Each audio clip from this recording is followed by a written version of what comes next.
Yooyaa akkam jirtu kabajamtoota hordoftoota channelii keenya. Kun channelii keessan channelii isinitti mana keessan teessanii odeeffannoo fayyaa argattanidha. Sagantaawwan fayyaa garaagaraa walii wajjin haasa'aa turreerra. Dhiifama yeroo gabaabduu isin jalaan badee ture. Namoonni haaraan dhuftan yoo jiraattan baga nagaan dhuftan isin jenna. Oromoon nama simachuu beeka. Namoonni YouTube kanaaf haaraa taatanis subscribe, share, like gochuudhaan nu bira dhaabadhaa yoo jaallattan qofa.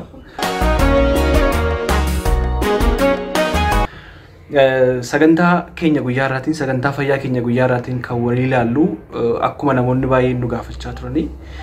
Dhukkubbii yeroo marsaa laguu wal qabatee akkamitti manatti of yaaluu dandeenya yoo akkamitti immoo mana yaalaa deemuu dandeenya jechuudhaan tarii dubartoota qofa laallatee jettanii yaaduu dandeessu, obboleetti dhukkubsattu qabaachuu dandeessu, yookiin haadha manaa yookiin hiriyaa ta'uu danda'a warra dhiiraas. Kanaaf maal gochuu qabdii kan jedhu walii ilaalla. Akkuma beekamu dhukkubbiin yeroo marsaa laguu sababa garaagaraa kan ka'e kan namatti dhufu baay'inaan dubartoota gara jalqabaa laguu arguu jalqabanii fi gara xumuraatti kan inni heddummaatu.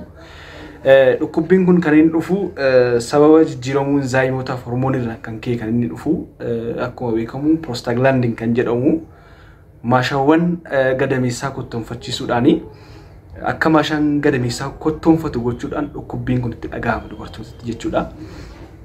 Kanaaf gosa lama jira isiniin jedheera. Dhukkubbiin marsaa laguu kun kan dhibee waliin wal qabatuu fi kan dhibee waliin qabanne illee jira jechuudha. Mee kana adda baasnee ilaaluudhaaf yeroo nuun ga'u garuu dubartiin tokko yeroo jalqabaatiif yookiin immoo dhukkubbiin yeroo itti dhaga'amu maal gochuu qabdi kan jedhu walii ilaalla. Akkuma beekamu yeroo marsaa laguu dhukkubbiin sasalphaate ni jira, kun normaalidha.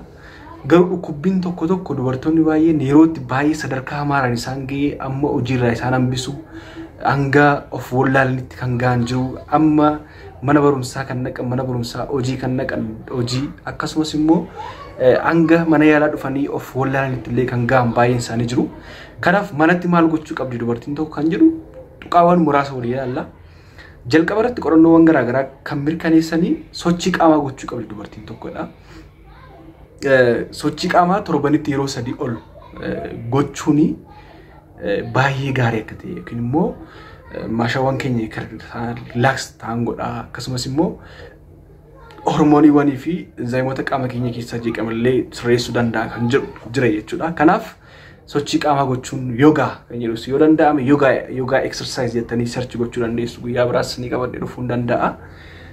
Yoga exercise baay'ee gaariidha. Inni kan biraa akkuma suuraa irraa argitanii bishaan ho'aa meeshaatti naqxanii carqiidhaan yookiin immoo erbeedhaan ergaa gugudanii booda naannoo handhuura keessanii gadi irra kaa'uun yeroo dheeraaf tursuun gaariidha. Ho'inni suni baay'ee ho'aa osoo hin taane akkas hin gubutti osoo hin taane xiqqoo lab gootanii jechuudha. Maashaawwan gadameessaa akkasaan relax yookiin immoo akkasaan diriirfatan gochuudhaan dhukkubbii kana hambisuu keessatti gahee guddaa taphata jedha. Inni sadaffaa qorichoowwan kennaman jiru painkiller medication kan jennu jechuudha.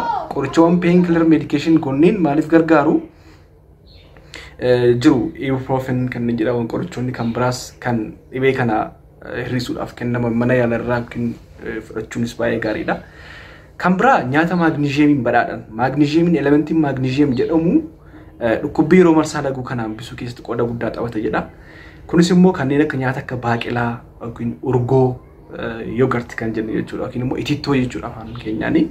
Akkasumas nyaatawwan kan spinach jedhaman argattanii nyaachuunis baay'ee gaariidha jedha. Inni kan biraa massage. Kana jechuun sukkuumuu dibata qal'aadhaan oiliidhaan jechuudha. Naannoo handhuuraa gadii sanaa yookiin naannoo garaa suuta jedhanii massage gochuun sukkuumuun akkasumas naannoo dugdaa sukkuumuun massage gochuun gaariidha. Abbootiin manaa haadha manolii keessan yookiin hiriyoota keessaniif dubartoonni hiriyoota keessaniif gochuun ni danda'amu kun waan salphaadha jechuudha. Inni kan biraa nyaata cooma itti baay'ate nyaachuun gaarii kan taane. Namoonni nyaata cooma itti baay'ate nyaatan baay'een isaanii dhukkubbii marsaa laguudhaaf saaxilamu kan jedhus qorannoon tokko ni mirkaneessa jechuudha. Kan biraa buna dhuguu. Buna baay'isanii dhuguunis gaarii miti yeroo sanatti. Kaafiiniin yookiin immoo keemikaalli buna keessa jiru sun dhukkubbii sanatti daraatti cimsuu danda'a kan jedhus qorannoon tokko ni mirkaneessa. Kan biraa alkoolii dhuguu dhiisuu, tamboo aarsuu dhiisuu kin namoota naannoo namoonni tamboo aarsan sana dhaquu dhiisuun illee gaariidha. Kan biraan ni dhuma stress yookiin immoo dhiphina manage gochuu. Hirriba gahaa rafuu yookiin immoo dhiphina hir'isuu. Namni tokko yeroo dhiphatu hormoonii isaa waan jee qabuuf daraan itti jabeessa jechuudha. Kan biraa even walqunnamtii saalaallee relief godha kan jedhu jira. Ani gaa yeroo isaatti gaariidha gaa namoonni abbootiin manaaf akkasumas immoo namoonni mana dhaabbatanii nu ilaalaa jirtu ta'ee relief godha. Chemical endorphin jedhamu waan gadhiifamu yeroo sanatti miira gammachuu keessa galchaa akkasuma orgasm kan jedhullee bifa kanaaf gaarii jedha. Inni kan biraa dubartiin tokko baay'ee dhukkubni ishee daraan itti hammaatu yoo ta'e mana yaala deemuu qabdi. Fakkeenyaaf amma mana baay'ee itti hammaatu yoo ta'e dhukkuboonni tokko yookiin rakkoowwan tokko kanneen kanaaf nama saaxilan jiru kanneen akka hiixii gadameessaa ta'uu danda'a. Kanaaf qorannoowwan ultrasoundii, qorannoo dhiigaa, qorannoo biraallee gochuun baay'ee barbaachisaadha jechuudha. Akkasumas dubartiin tokko laguun ishee baay'ee dhufa yoo ta'e akkasumas immoo yeroo irra dheeressee dhufa yoo ta'e yeroo akkasiillee mana yaala deemtee ilaalamuun baay'ee gaariidha kan jedhu dhaamsa siif dabarsina.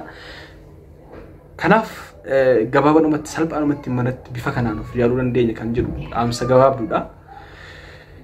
Subscribe godhaa yoo jaallattan namoota jaallattaniif share godhaa. Galatoomaa baay'ee isin jaalladhaa fayyaan dhabina.